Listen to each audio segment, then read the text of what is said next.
Friends, welcome to स्टडीपीडिया। आज की इस वीडियो में हम सॉल्व करेंगे CGL 2024 मैथ्स 9 सितंबर का थर्ड शिफ्ट। चलिए स्टार्ट करते हैं।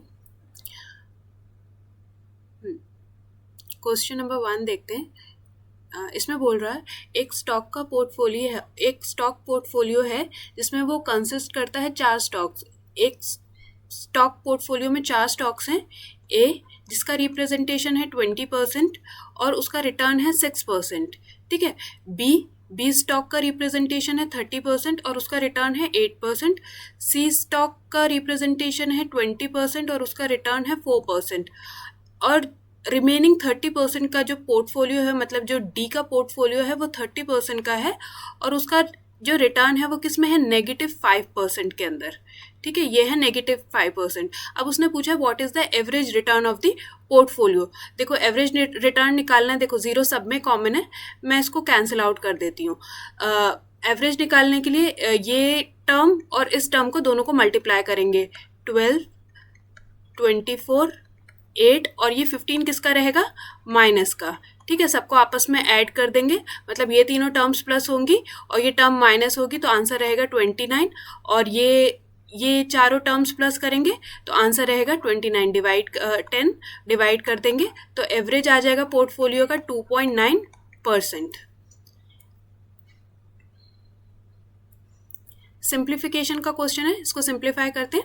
7 7 14 14 माइनस 4 10 माइनस 10 7 माइनस 10 और 7 माइनस का 3 -3 जब ब्रैकेट ओपन होगा तो माइनस माइनस प्लस, तो ये हो जाएगा प्लस का 3, मतलब इतना कैंसिल होके ये हो गया +3।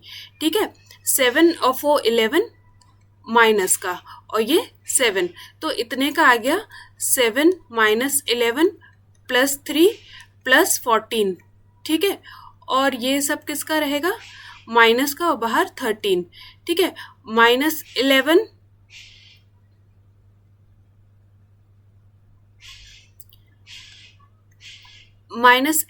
और ये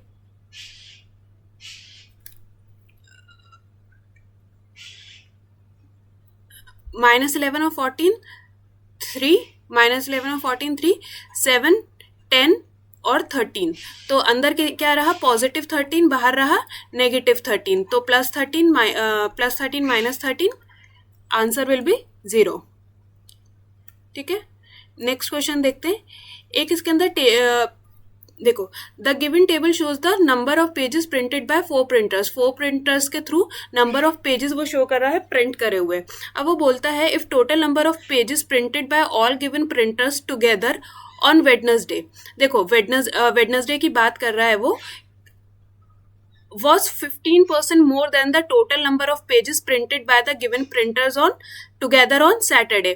वो बोल रहा है सैटरडे को प्रिंटर LMN के थ्रू जितने भी पेजेस प्रिंट हुए हैं वो वेडनेसडे को, अगर हम वेडनेसडे की बात करें तो वो वेडनेसडे को इससे 15% एक्स्ट्रा रहेगा। तो पहले तो बस उसने वही पूछा है कि वेडनेसडे को कितने पेजेस प्रिंट होंगे। तो पहले जो सैटरडे में जितने हमारे पेजेस प्रिंट हुए हैं उन्हें ऐड ऑन कर लेंगे, तो ऐड करके आएगा हमारा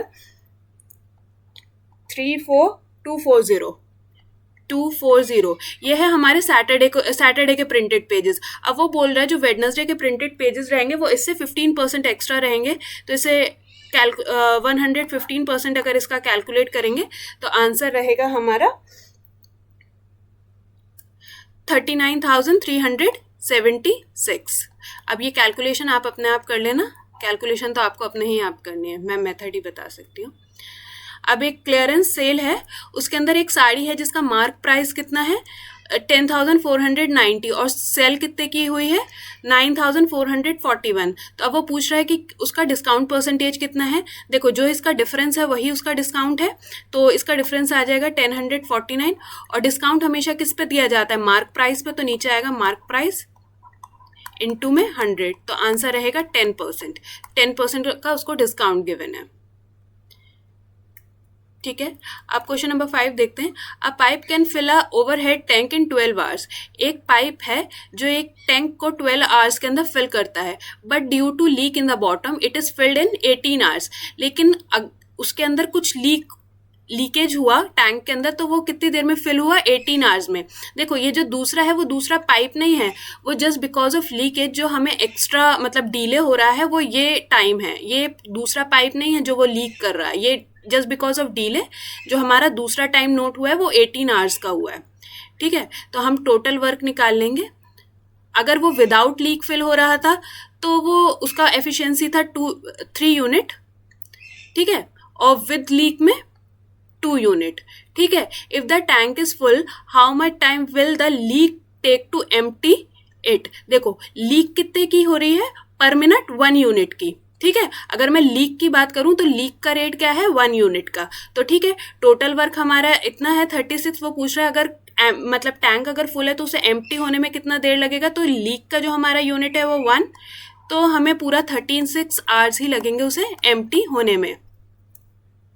ये उसने पूछा था, तो ऑप्शन नंबर 4 इज करेक्ट। ठीक है, अब उसने कहा है दो ट्राइंगल्स हैं EFG and HIG are congruent. देखिए जब भी कोई दो ट्राइंगल्स कॉन्ग्रुएंट होते हैं तो उनका शेप, एरिया, साइज सब क्या होता है, इक्वल। अब उसने बोला है कि अगर एक ट्राइंगल EFG इसका एरिया है 124 सेंटीमीटर स्क्वायर, तो HIG का कितना होगा, जब EFG का 124 है तो HIG का भी 124 ही रहेगा।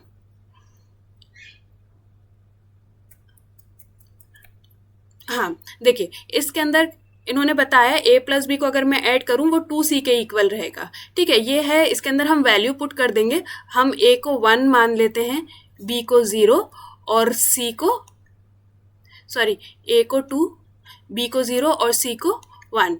ठीक है, तो A को अगर मैंने 2 कंसीडर करा, B का वैल्यू खत्म, और यहाँ पे भी 2 को अगर मैंने 1 कंसीडर करा तो 2 इक्वल टू 2, मतलब दोनों इक्वल हो गए। अब देखो इसके अंदर सिर्फ ऑप्शन नंबर 3 के अंदर ही मैं आपको पुट करके दिखा देती हूँ। A को मैंने कितना कंसीडर करा है 2, तो 2 2 जा 4, प्लस यहाँ पे B है 0 हो गया तो पूरा वैल्यू खत्म, फिर यहाँ पे भी पूरा वैल्यू खत्म। 2 1 का वैल्यू है, A का वैल्यू है 1, A का वैल्यू है 2 और C का वैल्यू है 1, तो 2 2 जा 4। ठीक है, इज इक्वल्स टू में 4।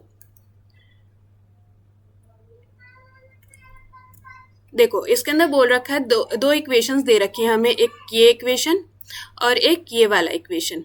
ठीक है, इसके अंदर इन्होंने बताया है जो हमारा k का वैल्यू है वो क्या है, k जो है वो ग्रेटर देन 0 है, और जो लाइन्स है वो कैसी हैं, पैरेलल हैं। और उसने बोला है find the value of k² + 6। देखो जब भी दो लाइन्स क्या होती हैं, आपस में पैरेलल होती हैं, तो उनके स्लोप्स हमेशा क्या होते हैं, इक्वल। स्लोप्स हमेशा क्या होते हैं, इक्वल। अब देखो कोई भी क्वाड्रेटिक इक्वेशन होती है उसको हम ऐसे लिखते हैं ax + by c equals to में 0, और स्लोप क्या होते हैं हमारा -a/b। ठीक है, अब अगर दोनों लाइंस पैरेलल हैं तो उनके स्लोप्स इक्वल होंगे। अगर हम स्लोप इक्वल कर दूं तो इसके अंदर से मुझे k का वैल्यू मिल जाएगा। देखो 4 -a/b इज इक्वल्स टू में -a/b। ठीक है, माइनस से माइनस कैंसिल, k - 2 का whole square is equals to में 36। ठीक है, इसका स्क्वायर हटाऊंगी तो ये कितना हो जाएगा, 6। k - 2 इज इक्वल्स टू में 6, क्योंकि देखो स्क्वायर हटाऊंगी तो ये अंडर रूट में चला जाएगा। ठीक है, तो k का वैल्यू मेरे पास कितना आ गया, 8। अब देखो k कैसा था, 0 से बड़ा था, तो मतलब पॉजिटिव में रहना था। ठीक है, अब उसने पूछा है k² + 6, k 8 8 जा 64 + 6, तो आंसर कितना आ गया, 70। यही उसने पूछा था। नेक्स्ट क्वेश्चन देखते हैं। देखो अब उसने एक टेबल गिवन करी है हमें, प्रोडक्शन हुआ है। The given table shows the production of T-shirt of 4 companies. ये 4 कंपनीज है, C1 C2 C3 and C4। ये टी शर्ट का प्रोडक्शन करती हैं। अब वो पूछ रहा है which company had the maximum average. ठीक है, अब हमें इनका मैक्सिमम एवरेज बताना है किसके अंदर। तो देखो जिस भी कंपनी का सम सबसे ज्यादा होगा, उसी कंपनी का क्या होगा, एवरेज भी सबसे ज्यादा होगा। तो देखो ए का अगर आप टोटल करोगे C1 का अगर आप कैलकुलेट करोगे मतलब टोटल ईयर्स का, तो इसका सम आएगा 965, 967, 945 और 960। तो आप देखो सबसे ज्यादा सम किसका है, C2 कंपनी का, ठीक है, अगर C2 कंपनी का सम सबसे ज़्यादा है और मैं इसका एवरेज निकालने के लिए 4 से डिवाइड भी करूं तो जिसका सम सबसे ज़्यादा उसका ही एवरेज सबसे ज़्यादा होगा। तो इसको हम डिवाइड नहीं करते, सिर्फ सम करके ही एक रफ आइडिया ले लेते हैं कि किसका सम वो एवरेज ज़्यादा है। अगर एवरेज का वैल्यू पूछा होता तो उस केस में हम उसको 4 से डिवाइड भी करते, बट अभी तो सिर्फ उसने इतना ही पूछा है तो हम सम करके ही उसको पता कर लेते हैं कि किसका एवरेज सबसे ज़्यादा है, तो C2 कंपनी का। ठीक है, नेक्स्ट क्वेश्चन देखते हैं। देखो, x y z are positive numbers, x plus y plus z is equals to में 1। देखो, जब भी ऐसा होता है सम अगर हमारा फिक्स होता है, जैसे इसके अंदर सम कितना है हमारा गिवन 1, ये क्या है एकदम फिक्स, तो इस केस में क्या होता है एक्स इज इक्वल्स टू में वाई इक्वल टू में जेड। ठीक है, तो मैं इसकी जगह जो y और z है इसकी जगह भी मैं x रख सकती हूँ, x plus x is equals to में 1। ठीक है, तो 3x इज इक्वल्स टू में 1, तो मेरे पास x का वैल्यू कितना आ गया 1/3, मतलब इसका भी वैल्यू 1/3, इसका भी, तो उसने हमसे वैल्यू किसका पूछा है 1/x plus 1/y plus 1/z। तो करेंगे तो मतलब इसका रेसिप्रोकल करना पड़ेगा, 1/3 का मैं रेसिप्रोकल करूं तो 3 प्लस 3 इज इक्वल्स टू में 9। ठीक है, ये हमारा आंसर है, यही पूछा था उसने, ऑप्शन नंबर 3। हाँ, इसके अंदर हमें मीन प्रोपोर्शन निकालना है, 8a का स्क्वायर इंटू में 8a की पावर 4, कैंसिल कर दूंगी तो यहाँ रह जाएगा a की पावर 2, 18 है, 18 8 जा 144 अंडर रूट में a स्क्वायर, रूट से बाहर आएगा तो 12 में a, यही पूछा था। ठीक है, नेक्स्ट क्वेश्चन देखते हैं। कुछ नहीं करना, सिंपली इसको क्रॉस मल्टीप्लीकेशन करना है, तो 4 sec a plus 4 10 a is equals to में 7 sec a minus 7 10 a। Sec को सेक के पास ले जाएंगे, 4 sec a 3 sec a is equals to में, यहाँ माइनस हो रहा है इधर जाके प्लस 11 10 a। ठीक है, 11/3 मतलब 3 नीचे आ गया, और ये 10 जो है इधर यहाँ पे sec अपॉन में 10। ठीक है, अभी 11/3 ऐसे ही छोड़ देते हैं, इधर इसको मैं आपको और करके दिखा देती हूँ, उसको सॉल्व सिंप्लीफाई करके। sec का मतलब होता है 1 अपॉन में cos, ठीक है, और नीचे 10 है, 10 का मतलब होता है sin अपॉन में cos, मतलब cos नीचे जाता तो उसको मतलब रेसिप्रोकल करके ऊपर गया। ठीक है, cos से cos कैंसिल, तो यहाँ पे क्या बचा 1/sin का क्या मतलब होता है cosic। ठीक है, तो हमारी cosic की वैल्यू कितनी आई 11/3, यही उसने पूछा था। अब देखो, वो बोल रहा है रमेश के पास 18,000 रुपीज थे, उसने डिपॉजिट करे 7,000 in a bank at a rate of 5% per annum. ठीक है, 18,000 में से 7,000 उसने एक जगह मतलब एक बैंक में डिपॉजिट करें eight a rate of 5% per annum, और दूसरा 6,000 उसने डिपॉजिट करें कितने रेट पे 6% पर एनम पे। ठीक है, पर एनम सिंपल इंटरेस्ट। ठीक है, और if he received 1160 as a simple interest at a end of 1 year, उसे जो टोटल सिंपल इंटरेस्ट रिसीव हुआ है वो कितना रिसीव हुआ है 1160 रुपीज का। ठीक है, तो उससे पूछ रहा है वो हमसे, then the rate of interest per annum on the rest of capital is equal to. देखो, अभी मैं आपको सॉल्व करके दिखाती हूँ। इसके ऊपर जो उसे कैपिटल 350 रुपीज का इधर उसे सिंपल इंटरेस्ट मिला, 360 रुपीज का सिंपल इंटरेस्ट मिला। अभी देखो, ये टोटल अमाउंट इसने कितना इन्वेस्ट करा था 13,000। ठीक है, अभी 13,000 और था उसके पास टोटल कितना 18,000, अभी उसके पास कितना कैपिटल रिमेनिंग है 5,000 का। ठीक है, इसके ऊपर इसे टोटल कितना मिल गया 710 रुपीज। ठीक है, अभी इतने पे उसे 710 मिला है, इंटरेस्ट रिसीव हुआ है, बट टोटल इंटरेस्ट उसे कितना रिसीव हुआ था 1160। तो 1160 अगर मैं इसमें से माइनस कर दूं तो रिमेनिंग इंटरेस्ट उसे कितना रिसीव हुआ 450, और जो 450 है वो कितने कैपिटल पे रिसीव हुआ है 5,000 पे। ठीक है, ये जो इसे 450 रिसीव हुआ है 5,000 के ऊपर, उसी का मुझे क्या बताना है रेट ऑफ इंटरेस्ट कितना था। तो रेट ऑफ इंटरेस्ट निकाल लेंगे, 5,000 अपॉन में 450 इंटू में 100, तो 9% पर एनम।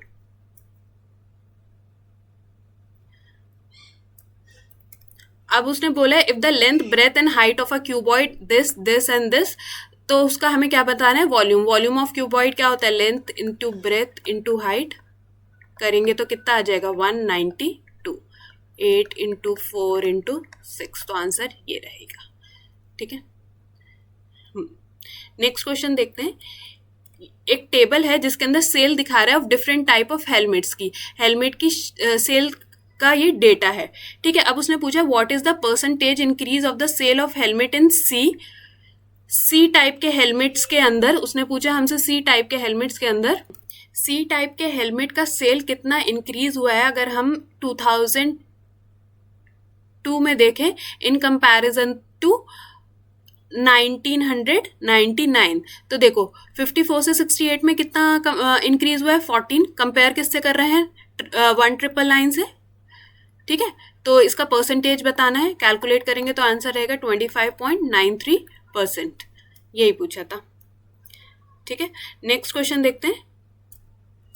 देखो ये बोल रहा है the refrigerator produced by company C, ये एक डेटा है रेफ्रिजरेटर प्रोडक्शन का, कंपनी ए, बी और सी। ठीक है, ब्लू के अंदर है प्रोडक्शन कैपेसिटी की कितना हमारे पास प्रोडक्शन का कैपेसिटी है, और ऑरेंज में है कि एक्चुअल प्रोडक्शन कितना हुआ है। तो अब वो पूछ रहा है the refrigerator produced by company C from what percentage of total production. तो कंपनी सी का जो प्रोडक्शन है वो टोटल प्रोडक्शन का कितना परसेंटेज है। तो 150 प्लस में 190 प्लस में 140 मल्टीप्लाई में 100, तो 150 अपॉन में 480 मल्टीप्लाई में 100 करेंगे तो आंसर रहेगा 31.25%। यही उसने पूछा था। देखिए ऑप्शन नंबर 4 इज करेक्ट, 31.25। अब देखो क्वेश्चन नंबर 17 देखते हैं, what is the parameter of the sector. अभी देखो एक बहुत छोटी सी बात है, जब भी हम एक सेक्टर के पैरामीटर की बात करते हैं तो देखो उसमें कौन कौन सा एरिया इंक्लूड होता है। देखो ये मैंने सिर्फ सेक्टर ही बनाया है, सर्कल नहीं बनाया। देखो जब भी एक क्या कहते हैं पैरामीटर, एक सेक्टर के पैरामीटर की बात होती है तो उसके अंदर हम दो चीजें इंक्लूड करते हैं, एक तो आर्क का लेंथ प्लस, देखो ये चीज हो गई उसका आर्क का लेंथ, और ये यहां से लेके यहां तक और यहां से लेके यहां तक, ये दोनों क्या है इसके रेडियस, तो प्लस 2r। ठीक है, तो वही उसने पूछा है what is the parameter of sector of a circle with radius 10 centimetre और एंगल कितना है 30 डिग्री। तो आर्क का लेंथ निकालने का फॉर्मूला क्या होता है, थीटा अपॉन में 360 डिग्री इंटू में 2 पाई r। ठीक है, 2 पाई r, इसको मैं कैलकुलेट करूंगी तो मेरा आंसर रहेगा 5.23। ठीक है, ये मेरी क्या आई, आर्क की लेंथ।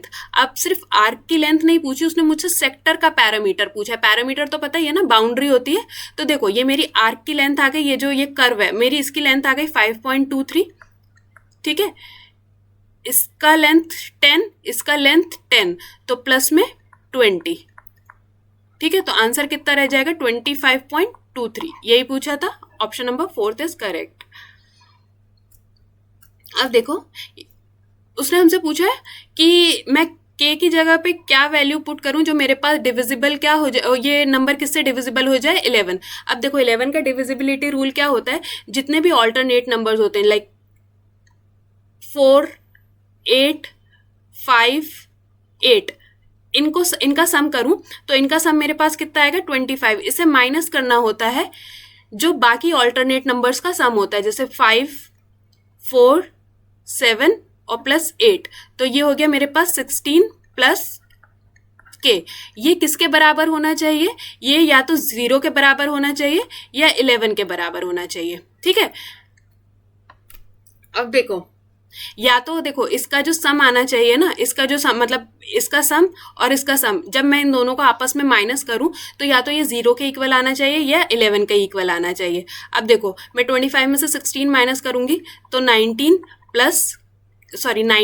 माइनस के मेरे पास। ठीक है, अब अगर मुझे यहाँ पे एक वैल्यू पुट करनी है कि मैं यहाँ पे क्या वैल्यू पुट करूं जो ये इसको एंटायर इक्वेशन को क्या कर दे, 0 कर दे। तो मैं इसके अंदर ओब्वियसली 9 ही पुट करूंगी, +9 -9 इक्वल टू में 0। तो मुझे k की जगह पे क्या पुट करना होगा, 9 पुट करना होगा, जो ये पूरा नंबर है वो 11 से डिविजिबल हो जाए।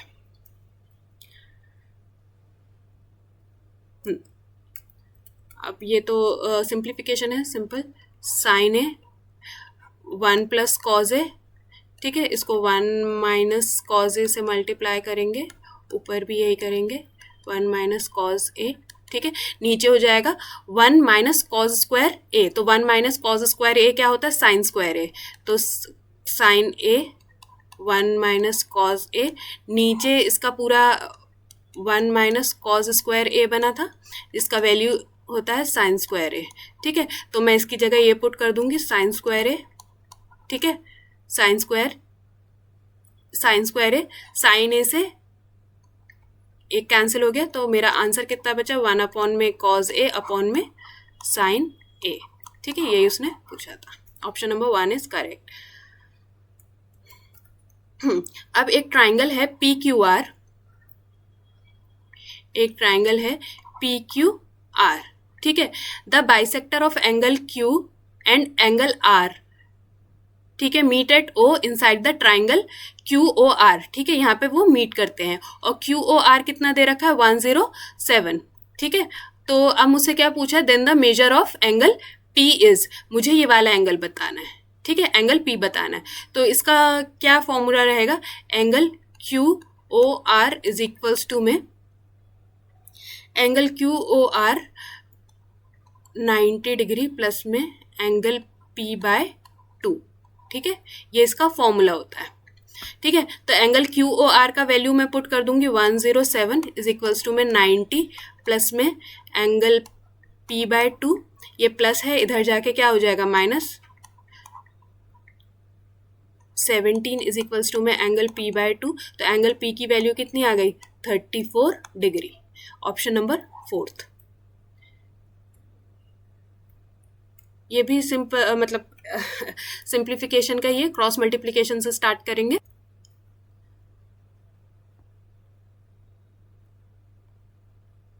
7 4 28 sine theta, 7 4 28 sine theta plus 4 4 16 cos theta is equals to में 9 5 45 साइन थीटा माइनस में 10 कॉस थीटा, ठीक है। तो इधर साइन को इधर ले जाएंगे, तो 17 sine theta is equals to में 26 कॉस थीटा। अब उसने 10 स्क्वायर के अंदर लेके जाना है, तो 10 क्या होता है, साइन अपॉन में कॉस, ठीक है। तो अगर मैं साइन अपॉन में कॉस करूं तो मेरा 10 थीटा कितना बनेगा, 26 अपॉन में 17, ठीक है। तो मेरी 10 की वैल्यू क्या आ गई, 26 अपॉन में 17। अब देखो क्या करना है, 10 स्क्वायर, तो 26 का स्क्वायर 676 अपॉन में 17 प्लस में 5, 17 होता है 289, 17 का स्क्वायर, तो 676 अपॉन में 289 माइनस में 5, ठीक है। आगे इधर सॉल्व करती हूँ, 676 प्लस में 289 मल्टीप्लाई में 5, नीचे 676 माइनस में 289 मल्टीप्लाई में 5, ये 289 से कैंसिल हो जाएगा, तो 676 प्लस में 1445 और 676 माइनस में 1445, तो आंसर रहेगा 2121 अपॉन में 769 माइनस में, ठीक है। यही उसने पूछा था। इसके अंदर बस थोड़ा सा आपको स्क्वायर्स याद रहे तो इजीली हो जाता है। अब देखिए ये क्वेश्चन है, वो कह रहा है एक नंबर को पहले इंक्रीज करा गया 12%, तो 100 से वो कितना हो गया 112, देन उसे इंक्रीज करा 23%। 23% का मतलब क्या होता है, उसे करा गया 123% बनाया गया, ठीक है, 120, ठीक है। पहले एक नंबर को इंक्रीज करके 12% करा गया, मतलब 100 का 112, फिर उसको इंक्रीज करा गया 23%। 23% का मतलब क्या हुआ, उसे 123% इंक्रीज करा गया। ठीक है, तो अगर मैं इसे 123% इंक्रीज करूं तो मेरा आंसर रहेगा 137.76। ठीक है, the number so obtained is now decrease by 34%। अब जो नंबर मेरे पास रिसीव हुआ है इसे मुझे क्या करना है, डिक्रीज करना है 34%, तो मतलब मुझे इसे 66% निकालना है। अब अगर मैं इसे 66% निकालूं तो हमारा आंसर रहेगा 90.92। मतलब जो हमारा इनिशियल में नंबर था वो था 100 और फाइनल आउटकम में नंबर कितना हो गया, 90.92%। तो मतलब 90.92 तो एक तरीके से 91%। ठीक है, अब वो पूछ रहा है what is the net increase और decrease percent in the original number. तो देखो अब कोई नंबर 100 से 91 चला गया है तो उसके अंदर डिक्रीज हुआ है कितने परसेंट का, 9% का। So option number 2। Next question देखते हैं। एक डिसऑनेस्ट शॉपकीपर है जो क्लेम करता है कि वो सॉल्ट जो है 25 का लाके आपको 25 का ही बेच देता है, मतलब जितना उसने जितने की उसकी खरीद रही उतने की ही उसकी बेच रही।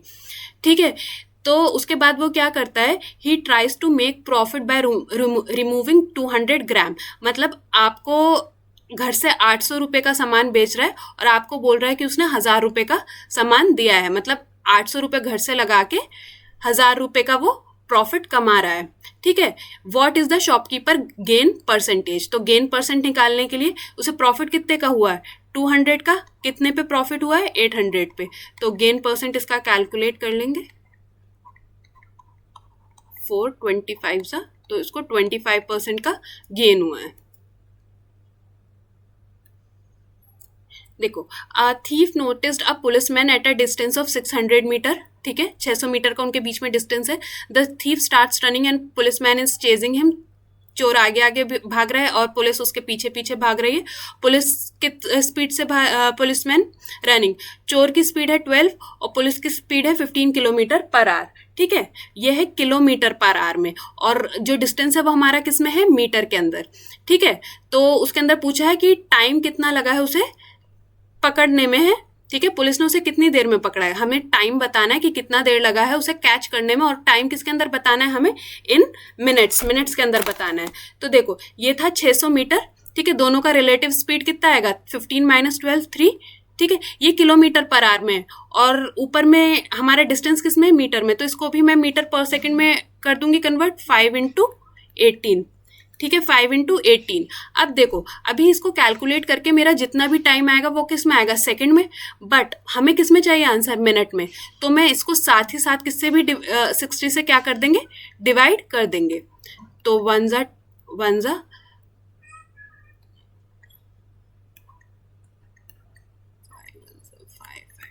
तो आंसर कितना आ गया, 12 मिनट्स, यही पूछा था। ठीक है, नेक्स्ट क्वेश्चन देखते हैं। थोड़ा सा ये वाला क्वेश्चन लेंदी है लेकिन थोड़ा सा समझना पड़ेगा। देखो, एक find the area of sector, हमें सेक्टर का क्या बताना है, एरिया, जिसका पैरामीटर वही सेक्टर का पैरामीटर, सर्कल का पैरामीटर नहीं, सेक्टर का पैरामीटर हमें कितना गिवन है, 64.3। देखो सेक्टर का पैरामीटर गिवन है तो मतलब हमें क्या क्या गिवन है, इसके अंदर आर्क गिवन है और उसका देखो आर्क का लेंथ गिवन है प्लस उसके 2 रेडियस हमें गिवन है। ठीक है, तो देखो 64/3 इज इक्वल्स टू में थीटा अपॉन में 360 इंटू में 2 पाई आर। ये देखो ये मैंने फॉर्मूला लगाया है आर्क लेंथ का। ठीक है, आर्क लेंथ का फॉर्मूला यही होता है थीटा अपॉन में 360 इंटू 2 पाई आर। ठीक है, अब अगर मैं इसके अंदर क्या ऐड कर दूं, 2 बारी रेडियस, अगर मैं इसके अंदर 2 बारी रेडियस ऐड कर दूं तो ये सेक्टर के पैरामीटर के ही इक्वल हो जाएगा। ठीक है, यही गिवन है ना, हमें सेक्टर का पूरा पैरामीटर गिवन है और ये सिर्फ आर्क की लेंथ है। अगर मैं इसके अंदर आर्क लेंथ का फॉर्मूला लगा के प्लस 2 रेडियस कर दूं तो ये दोनों मेरे क्या हो जाएंगे, ये और ये पूरा टर्म मेरा क्या हो जाएगा, इक्वल हो जाएगा। तो हमने यही करा यहाँ पे 6। ठीक है, तो 64 अपॉन में 3 इज इक्वल्स टू में 44 आर अपॉन में 44 आर अपॉन ठीक है 44 आर, सॉरी 2 1 ज़ा 2, 2 3 ज़ा 6, ऊपर में 22 आर अपॉन में यहाँ पे 3 और ये 7, ये पाई का 7 था, 3 7 ज़ा 21, 3 7 ज़ा 21 ये आया, प्लस में 2 आर। इसको अगर मैं कैलकुलेट करूँ 64 अपॉन में 3 इज इक्वल्स टू में 21, 2 नीचे में रहेगा 22 आर प्लस में 2 1 ज़ा 2, 2 2 ज़ा 4, 42 आर। ठीक है, तो 64 अपॉन में 3 इज इक्वल्स टू में 64 आर अपॉन में 21 कैंसिल हो गया, यहाँ पे आर है, रेडियस है, 3 7 ज़ा 21, तो रेडियस का वैल्यू कितना आया 7। ठीक है, रेडियस का वैल्यू 7 आया, और उसने पूछा था find the area of sector. Area of sector का क्या फॉर्मूला होता है, थीटा अपॉन में 360 इंटू में पाई आर का स्क्वायर। आर कितना आया 7 इंटू 7, एक 7 से 7 कैंसिल, 1 ज़ा 6 ज़ा, तो 1 ज़ा और 6 ज़ा 3 ज़ा। ठीक है, 11 7 ज़ा 77 और नीचे 3 रिमाइंडर, यही उसने पूछा था। तो ऑप्शन नंबर 2 77/3।